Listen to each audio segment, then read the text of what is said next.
Hello and welcome. This is rooflemonger. My friends, it is Project L time. We finally have the very long awaited update number 2 for the year for Project L. And there's a lot of goodies to go over. Not the least of which, hey, you can see Illaoi now in playable form and a lot about just how the game will work. Both from what the developers over at Riot have told us and also some things we can glean from the gameplay. So there's enough here that I'm probably gonna have to break this up into sections, so there'll be timestamps here on the YouTube video, so skip to whatever makes sense for you. But first, now that we know more about Project L, let's talk about some of the basics of the gameplay. So this being a 2v2 tag fighter, let's talk about assists and tags first, before anything else. Now on the assist front, everyone has 2 assists and a charge assist. So Darius there, he does a basic strike, that's assist number 1. Here he does a follow-up strike that knocks down, so that's assist number 2. And this charge assist, he runs forward for a while before doing his shoulder tackle move. Now this isn't one of those deals like in other games where you have to pick and choose an assist. All your assists are active from the get-go. I'm assuming like some combination of like direction and the assist button will call in the appropriate assist. And the charge assist is you simply holding the button.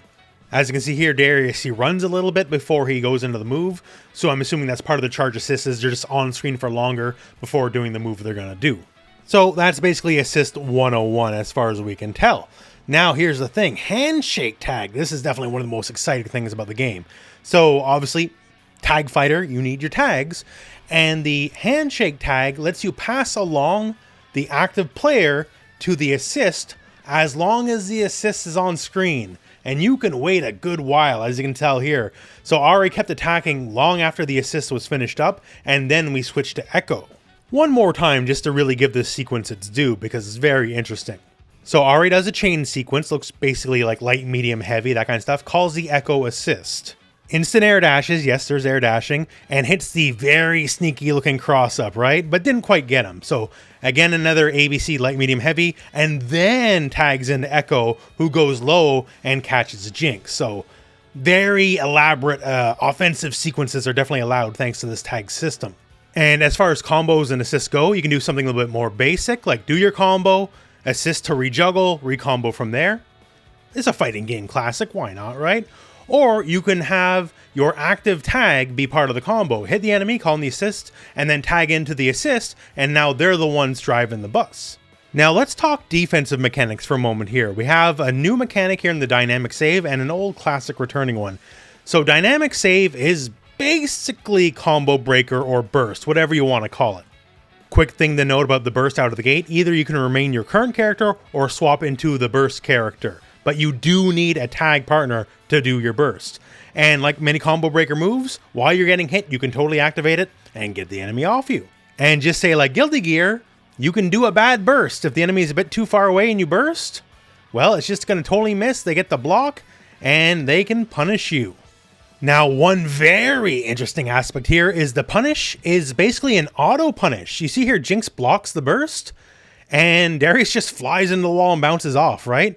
So he basically wall bounces himself. If the burst is blocked, the punish is so guaranteed, they go into basically a hit stun state, and then you can do whatever you want. So it's one of those deals where, say, if you're extra slow on the take-up, you don't got to worry about it. The game will hand it to you on a silver platter if you happen to block the burst. You apparently, going by the way they phrased it, only get 1 burst per match, so you better use it wisely. And once again, you need a tag partner to do it. Now, on another big defensive note, we got push block. So it's a pretty good example there, so let's slow it down. So Darius is attacking, Ahri does a big old push block, sends him flying across the screen. He whiffs a big move, she gets a punish, and gets a full combo from there. Push block is a staple in many, but not all tag fighters, and tag fighters without it, like say Dragon Ball FighterZ, usually leads to offense lasting a very, very long time. So seeing push block in the game and push block pretty strong, that's great. As we'll go over in the later movement section, there's still plenty of ways to get back in, so it's not like it's hard to get back in or anything like that, but I'm happy to see a strong push block for sure. There might also be multiple kinds of push block. So this is me reading into this. Don't take this as hard fact here. But in this sequence here with Jinx and Ekko attacking each other, Every time they get hit and block, and they glow blue and move backwards very, very far. So there may be push block where you push the enemy back and push block where you push yourself back. So once again, they're glowing blue here in this scenario. Now compare that to an earlier shown video. Now here, while Jinx is blocking, one, she's not being pushed back anywhere near as far, and that blue glow is not to be found anywhere in this whole sequence as she is blocking. Once again, compared to this, where the pushback is dramatic and you can see that blue glow. So I think there is offensive push block where you push the enemy back and defensive push block where you push yourself back. Admittedly, speculation, but that is the way it looks to me just going by the gameplay footage. So now movement in Project L. This is a doozy because there is a lot of options to go over. So there's the basics. Yeah, you can walk around and you can jump, sure. But then things start getting a little bit more non-standard. Like dashing and running. As you can see Darius here, he dashes and then he runs. Those are two different things. And as we've seen in older footage of the game, yes, you can absolutely wave dash. And going by this clip here, and given the jerkiness of the way Jinx is moving backwards, it looks like you can also backwards wave dash as well. So Jinx has brought Korean backdashing to the world of Runeterra. Now there's also three kinds of jumps as explained. There's regular jump, there is long jump, and there is super jumping. And of course there is character specific movement options as well, like Ahri can air dash. And we have seen that Ekko can do a double jump. More nimble the character, more air options, I'm sure, right? Darius and Illaoi aren't exactly going to be doing instant air dashes anytime soon. When it comes to movement options though, there's going to be a lot to do in Project L. Now let's talk some combos, because there's some interesting systems here. So there's some general stuff here, like Ekko does a big wall bounce. Wall bounces aren't exactly new to fighting games, but it's from pretty far away and it's airborne, and this whole combo just looks really cool, to be honest with you. Now, one very big thing is OTGs, off the ground attacks. There seems to be multiple attacks in this video setup here where the enemy can be hit while they're grounded. So Ekko spikes Jinx down here in this setup here. So we got her hit and then this big slam down.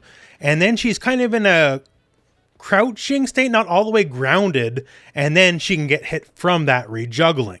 Not the only time we see that. So in this Darius combo example, we have much the same. So Ekko is knocked down and he's on his butt and then he gets hit by the move and then the recombo happens. So it looks like OTG combos, knocking people on the ground and recomboing, will be a fairly big part of the game as it currently stands, at least going by the footage. So we got big wall bounces, we have OTG combos, and also, naturally, it looks like we have ground bounces, so you can knock people down, bounce them up, and recombo. Also looks to be the case, we can definitely call in a hard tag during the middle of a combo. We don't need to call the assist and then do the swap tag. So this looks to be like, say, like a Marvel vs. Capcom Universal Launcher, although who knows. But the effect is definitely clear as day. Giant hit, and then we immediately tag into our partner already in the air. So basically a pre-baked set it and forget it tag combo with a launcher. And basically then we have this segment here which kind of wraps it all together. So jump in, we have the hit, we go for our attacks, call an assist, then we switch out and now we are the assist, and then we launch, wall bounce, hit the enemy again, and now this is our other launcher force tag, hit, spike down, ground bounce, follow up on the way down, and then work in progress super move. Good idea of what combo structure will look like. Now, besides all the combo stuff, we got to talk about getting out of combos, and it looks like this game is based off of a hit stun decay system. At the end of the combo here, you can see before Ahri hits the ground, she flips out. So like many other tag and anime fighting games, if the combo runs just a bit too long, they will eventually be able to flip out of the combo. Another example of hit stun decay is in this very elaborate combo. So Darius is whipping the crap out of Ekko, and there's no juggles, there's no launchers, yet at the very end there, he gets the block, as you can see right here. So I'm guessing at this point here, with the elaborate combo we had, there's enough hits going on that the hit stun decay is simply maxed out. So even though he's grounded, there's no juggle recovery like in the example before, he can still block as long as there's any kind of gap going on. So Project L will definitely allow for longer and more elaborate combos to be sure, but just like any game, as it should be, nothing can last forever. Eventually, the opponent will get to either get out of the combo or otherwise defend themselves. Now, going from that last segment, something pretty major happens there. Right here, it looks like you can free cancel moves similar to, like, say, a Roman cancel in Guilty Gear. When that hit gets blocked, Ahri turns blue, and then dash cancels out of the move immediately and then goes into her charm. Now, no idea on like what the button presses are on this, what the requirements are, if this needs meter or whatever it is, but it's definitely here clear as day. She just completely frame cancels out of the move she's in and dashes forward. So Roman cancel, focus attack, dash cancel, whatever you want to call it, right? She is 100% canceling out of that move. Now, this could be an Ahri specific mechanic, but I doubt it, as these kind of things are generally more broad for fighting game characters, but very interesting, and I'm very interested in seeing what they're going to do with this mechanic in the future. So that's a lot of the basics. Now let's get into some of the character specifics, starting with our new look at Illaoi. So first and foremost, they said the character is like roughly 30% done, so definitely a lot of unfinished stuff here, but honestly to me what we're seeing here looks great. They build Illaoi as their Juggernaut style character, and that's exactly what I'm looking forward to. So they said that Illaoi works hand in hand with her god, Nagakaboros, who is basically a benevolent Cthulhu, if you don't know who he is. And it's plain to stay here. So basic hit, spawns a tentacle. Spawning tentacles is a core gameplay mechanic of her in League, and, well, this game as well. And it basically just rejuggles itself. A launcher into a relaunch, if you will. Now, when they first mentioned Illaoi in Project L, they mentioned how she works in tandem with her god, and this is a really good example of that. So she does her big tentacle slam from her idol, which summons the tentacles themselves, and the tentacle that's already on the screen does an attack follow-up after the fact. Now, once the attack follow-up is used up, burned up, whatever you want to call it, then the tentacle disappears. Now, the tentacles, this isn't like a puppet character or anything. This is not Eddie. This is not Carl Clover controlling his puppet or anything. Basically, you place it, set it, and forget it, and then when you can do another move, the tentacle, if it is on the screen, will attack. So, putting it all together here in slow-mo, let's look at this sequence. So, blocks an attack, and we kind of have like an ABC style of punish here, light, medium, heavy, into our first idle hit. And this bops the enemy with the tentacles, that's great. Launch, tentacle spawns, relaunch, slam down, forces the tentacle to activate, pops the enemy back up, hit the enemy, and then we spike them down to the ground. That OTG state we talked about earlier in the video, do our OTG, spawns another tentacle. Now we return back to neutral, tentacle is live while they're in the corner, attack, and then the attack re-triggers the tentacle to attack again. So while you're recovering, the tentacle is attacking, and you're very plus on block more than likely. So basically, Illaoi is just a big bully. So it looks like very big buttons, like that's a huge attack, right? You get the pressure for free when you have a tentacle out, and just attack, attack, attack. Hopefully we can get a command grab or some super armor in here, but when they say a Juggernaut style character, it definitely fits the bill. Going to Jinx, so we now see that she has flame chompers in the game. That is her grenade. And, well, it can lead to some very interesting setups. So she can put it out, and when you hit it, it bounces around. Like, say, Faust's bombs in Guilty Gear Strive. And when it hits, it has a very little amount of hit stun when it initially connects, and then after a few moments, it will explode and launch the enemy. So there's going to be a whole game plan here. You can like juggle it multiple times. The assist can call it in as well. The enemy has to be scared of it, because if it hits, here we whiff, it explodes, full combo. It's going to be pretty scary. Another interesting scenario for Jinx right here. So she's going for some pressure, and then she does her demon flip into a combo. And she has some control of the demon flip, as we've learned, and it looks like you make it very ambiguous, and it's a very easy cross-up into just the follow-ups. Also, her machine gun here acts long enough for an assist to get in, and then do the tag into the assist and recombo from there. So, might be a staple of her game plan. Another quick little note here for Jinx. So her ray gun, this guy right here, seems to create a capture state, at least for a little bit. So think like Sub-Zero freeze or Scorpion spear, like you just can't move, because she does get time enough to get the big rocket launcher off, and that's obviously a slower move, right? On to Darius. One thing I just found very interesting here is the Chaos Dunk. So the move completely misses at first. It just doesn't connect, right? but it is so active, meaning the move is just out there for that long. Even though it misses initially, Ekko sort of just barely touches it and then gets slammed anyways. I think that's just a sign of a good move. Next to talk about is Darius's mysterious shoulder. So it kind of glows a little bit bluey than purpley, and moves don't just glow colors by themselves without meaning anything, right? So could this be super armor? Could this be invincibility? Not too sure, although we do have this one hint. So Darius does this other move here, and just at the very beginning has a similar glow to that shoulder. And when Jinx tries to hit him while that's happening, we see this giant purple pinky shield effect. So this could mean you're either triggering invincibility or super armor, but either way, Darius just does not give an F and completely blows through the move. So he's definitely going to be a character that has some offensive, defensive mechanics. So Ekko is the character we've seen the most from, so most of this stuff here is not too shocking. We do have this very big and elaborate combo, wall bounce, rejuggle, all that kind of stuff, which is very good. But it's how he ends the combo. It's actually the most interesting part to me. So as he's building up the hits here, as he's comboing, he's building up that hit stun decay, and eventually they're going to flip out of the combo. And he knows they're going to flip out. In fact, that whole sequence right there, that was planned with the flip out in mind. So here the Ekko player knows the combo is getting too long and they're going to flip out, so flip out. So he tosses this device here right as Jinx flips out, and she's recovered, but now since she's recovered, she's forced to block the move, and then Ekko begins his offense all over again. Now I'm sure there's many layers of mind games and play and counterplay here, but the simple fact of the matter is he called the flip out and then forced him to reset into his projectile and then began the pressure all over again. And that's pretty devious. That's pretty tricky. For Ahri, real quick here, this air dash, this instant air dash into a normal, just looks like a very ignorant normal. Reminds me of like Ultron Jump Heavy in Marvel vs. Capcom Infinite. Just looks like a very, very, very generous cross-up button. Also, Ahri still has her orb mechanic. So as we saw in the last time we saw Project L, she has orbs and she can spend them in different ways. This way here, just a big tri-projectile, and as we saw before, she also burned them to enhance certain moves and all that kind of stuff.